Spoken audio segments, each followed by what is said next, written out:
Hello students, कल हम लोगों ने ये पढ़ा था youth and the task ahead, half unit बची थी। इन्होंने 3 चीज़ें बताई थी जिन पर हमें फोकस करना है। कैसा? सबसे पहली चीज़ उनकी थी क्या, कहाँ गई, यहाँ पर सबसे सेकंड चीज़ उन्होंने बताई थी इंटेलेक्चुअल होना है। फर्स्ट चीज़ बताई थी उन्होंने फिजिकली स्ट्रांग होना है, और थर्ड चीज़ उन्होंने बताई थी कि पैट्रियोटिक होना है, यानी कि देशभक्त होना है। अब यहाँ से यूनिट स्टार्ट होती है। वो कहते हैं कि मैं तुम्हें सिर्फ एक सिंगल एडवाइस दूंगा कि आज की हमारी कंडीशंस हमारे वर्ड से कितनी ज़्यादा मैच करती है। फाइनली हमारी जो अंदर इंटरनल डायमेंशन है, मतलब अंदर से जो हमारी आत्मा है, वो हमारी मेन हमारी ज़िंदगी को बनाती है। हम लोग किसी को भी लाइफ में हमारे लाइफ का एग्जिस्टेंस हमारी आत्मा से है। वो कहते हैं कि कोई भी प्रॉब्लम हो, हम अपनी स्पिरिट अंदर से, हमारी स्पिरिट हमारी नहीं रहनी चाहिए, हमारी स्पिरिट फियरलेस होनी चाहिए और डायनेमिक होनी चाहिए। डायनेमिक मतलब सब चीज़ों में ढल जाए वैसी। हमें हमारी ज़िंदगी में डिफ़िकल्टीज आती हैं, तो क्या हम लोग को स्पिरिचुअल नहीं होना चाहिए? नहीं, हमें टोटली स्पिरिचुअल होना चाहिए और डायमेंशनल रीजनल होना चाहिए। मतलब वो कहते हैं कि हमारी ज़िंदगी को बहुत ज़्यादा डायनेमिक होना चाहिए, इंस्पायर करना चाहिए हमें दूसरों को। हमारे नेशन जो है उसने हमारे लिए बहुत किया है और हमें उसके लिए बहुत कुछ करना है। वैरायटी रिलीजियस, हमें immemorial cradle and immense variety of religion. तो कहते हैं कि हमारे यहाँ बहुत सारे रिलीजन एक साथ पाते हैं। हमारे इंडिया में आजकल लोग फ्री हैं और जो करना चाहे वो कर सकते हैं, जिस फेथ में करना चाहें वो फेथ में रख सकते हैं। मैं उससे प्रीफर ये करता हूँ कि हमें यूनिटी बना कर रखनी है, हमें सारे रिलीजन्स को साथ में रखना है और अल्टीमेटली एक पावर बनानी जो कि सब चीज़ों के ऊपर रहे। ये इम्प्लाई करता है कि हमें एक्सेप्ट करना होगा दूसरों की जो धर्म है उसे भी एक्सेप्ट करना होगा, उन्हें भी रिस्पेक्ट करनी होगी और उनका जो गोल है उसे भी एक नोबल कॉज समझना होगा। हमें रियलाइज़ करना होगा कि कॉन्सेप्ट जो है वो डिग्निटी का, वो इंडिविजुअल से आता है। मतलब हर कोई अपनी ज़िंदगी में अपनी चीज़ें मान सकता है। हमें बाकी अपने सारे नैरोस को कट करना होगा, हमें डिस्टिंक्शन जो अलग अलग करते हैं वो चीज़ें हटानी होगी। इंडीड हमें हर किसी के साथ इंडिविजुअल डिविनिटी के साथ रहना चाहिए। डिविनिटी मतलब साथ में रहना। हमारा स्पिरिचुअल इवोल्यूशन साथ में होगा, जो कि हमारे नेशन के बैरियर को क्रॉस करेगा। मतलब एक सक्सेसफुल होने के लिए एक बैरियर रहता है जिसको क्रॉस करना होता है, ठीक है। और ये हम अकेले नहीं कर सकते, हमें सबको साथ में मिल करके जैसे फ्रीडम फाइट हमने की थी वैसे ही हम लोग को मिल करके इन सबको हटा करके हमें अपनी ज़िंदगी को मतलब देश को बिना हेटरेट का बनाना होगा, without hatred. Physical, intellectual, patriotic, और चौथी इन्होंने क्या बताई थी अब यहाँ पर के स्पिरिचुअल।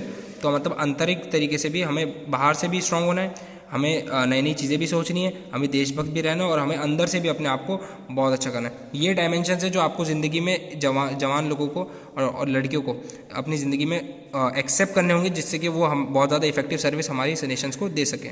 मुझे कहना नहीं चाहिए कि ये कंटिन्यूस प्रोसेस है, ये आप कभी ऐसा नहीं होगा कि इस पर सक्सेसफुल हो जाओगे। इससे आपको गेन करते रहना होगा through out the life. Nation को जब तक कि आप सर्विस करोगे तब तक कि आपको ये सारी चीज़ें सीखनी होगी और अब में कैपेसिटीज़ लानी होगी। रिक्वायर क्या है यूथ के लिए? यूथ को रिक्वायर है कि वो सेंस करे पार्टिसिपेशन।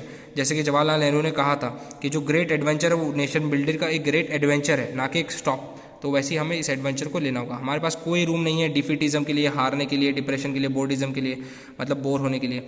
हमें अपनी पोजीशन जो भी है उसे अपनी यूथ को समझाना होगा और हमें न्यूमरस तरीके ढूंढने होंगे कि नेशन को सर्व करने के लिए। ऐसी कई जगह है, न्यूज़पेपर की हेडलाइन आपको कई जगह मिलेगी जहाँ पर के आपको अच्छे अच्छे एग्जांपल मिलेंगे कि मिलियंस ऑफ लोगों ने क्या बिल्ड किया हमारे नेशंस के लिए, ठीक है। तो आप उसे पढ़ें, उससे मोटिवेट हों। ऐसी कई चीज़ें इंपॉर्टेंट है जो हमारी देश में, जैसे कि अपॉर्चुनिटी। हमारे देश में हर किसी यूथ को अपॉर्चुनिटी नहीं मिलती, पर जिसको अपॉर्चुनिटी मिलती है वो उसे अच्छे से करना चाहिए। There is so much to be done. Civil defence है जहाँ पर लोग जा सकते हैं। ऐसी कई जगह है जहाँ पर लोग जा सकते हैं पर जाते नहीं हैं। तो फर्स्ट एड, ब्लड बैंक, ऐसी कई चीज़ें इन्होंने बताई है। Welfare of brave society, security forces who have sacrificed so much. तो ऐसे कई लोग हैं बैटल फील्ड में जो लोग अपनी जान जाते हैं और जो अपनी सेक्रीफाइस कर देते हैं देश के लिए, अपने कंफर्ट और अपनी मदद को छोड़ देते हैं, कम्युनल हार्म ही छोड़ देते हैं। पूरी प्रोसेस जो है इकोनॉमिक डेवलपमेंट की और रिकंस्ट्रक्शन की, उसे हमें स्पीड अप करना होगा और पोवर्टी को और इग्नोर हटाना होगा यहाँ से। पोवर्टी आज भी हमारे अंदर है, हमारे देश में, लेकिन हमें इसे हटाना होगा। डेमोक्रेटिक सोसाइटी में पोवर्टी ख़त्म होनी चाहिए। तो हमें पुअर लोगों की मदद करनी होगी ताकि वो लोग आज आगे आ सकें। श्योरली ये कोई छोटा मोटा काम नहीं है। इन्होंने बताया कि हमें इसे ऑर्गेनाइज करना होगा और हमारी यूथ को आगे बढ़ने की प्रेरणा देनी होगी। सारे पॉलिटिकल, कम्युनल, रिलीजनल जितने भी ये टॉपिक्स हैं ये सबको छोड़ना होगा हमें।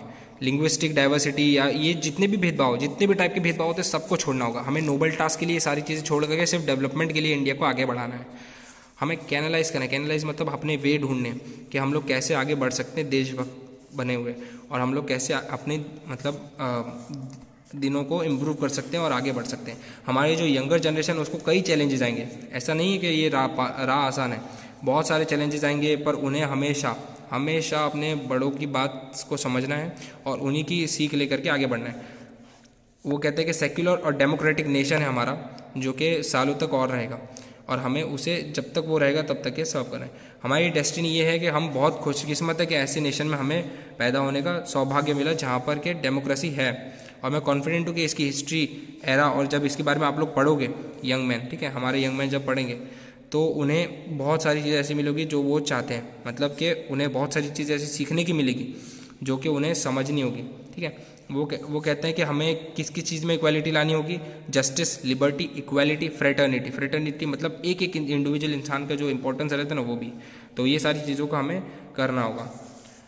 आई होप बहुत सारी चीज़ें इसमें दी थी, लेकिन मेनली इनमें पैट्रियोटिक की भावना आपको ज़्यादा दिखी होगी कि देशभक्त होना चाहिए और अपने देश के लिए जितना हम लोग कर सके उतना हमें करना चाहिए। तो आई होप सो आप लोग को समझ में आएगा।